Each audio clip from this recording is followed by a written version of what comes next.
साथीहरू, आज चाहिँ हामी खेतमा छौँ। आज चाहिँ हाम्रो धान कटाइ छ। भोलिको लागि अलिकति सजिलो हुन्छ भनेर आज काट्न आएको। र जे होस् धान राम्रो छ। एकल धान भए घाँस पनि राम्रोसँग रहेछ। हेर्नु होला हाम्रो धान काट्नेहरू।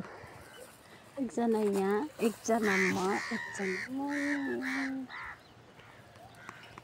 पप्पी आइज। यो माथिको डाँडा चाहिँ हाम्रो चम्पादेवी जाने डाँडा हो। हात्तीबन रिसोर्ट जाने। मेरो घर चाहिँ यो दिक्सुमको पङ्ख भएको ठाउँमा हो। यो चाहिँ सबै सुनाकोठी जाने बाटो हो। सुनाकोठी अनि थेचो जाने बाटो चाहिँ माथिबाट। ल साथीहरू, म चाहिँ छ अघिदेखि। त्यो पनि केटा कुच्चेहरू।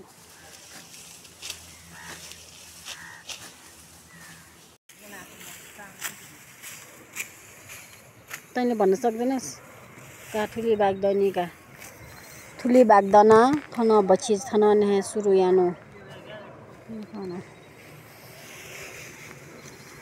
काट्दा यतिखेर भयो, तर अझै आधी बाँकी छ। यति बाँकी छ अनि अझै तल अलिकति बाँकी छ। आजको लागि यति नै। अब टाटा बाई बाई। यो चाहिँ खोला हो है, हाम्रो नक्खु खोला। पहिला बाढी आएर सबै उहाँसम्म आएको थियो। ल भन्न योपालि चाहिँ धान काटियो। बाढी आएर यो कुलो अझै बनाएको छैन। ल यस्तो भएको छ पारी चाहिँ।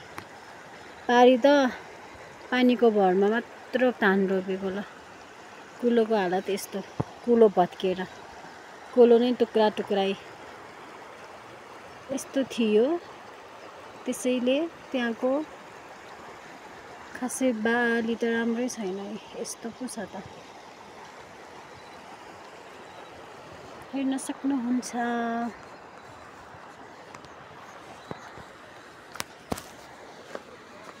अब चाहिँ घर जान लागेको है साथीहरू। रात पर्यो, घर त जानै पर्यो। हामी घर जाने बाटो चाहिँ यो बत्ती भएको छ नि, त्यहाँबाट। कहाँ गएको बिजुली? सक्सेस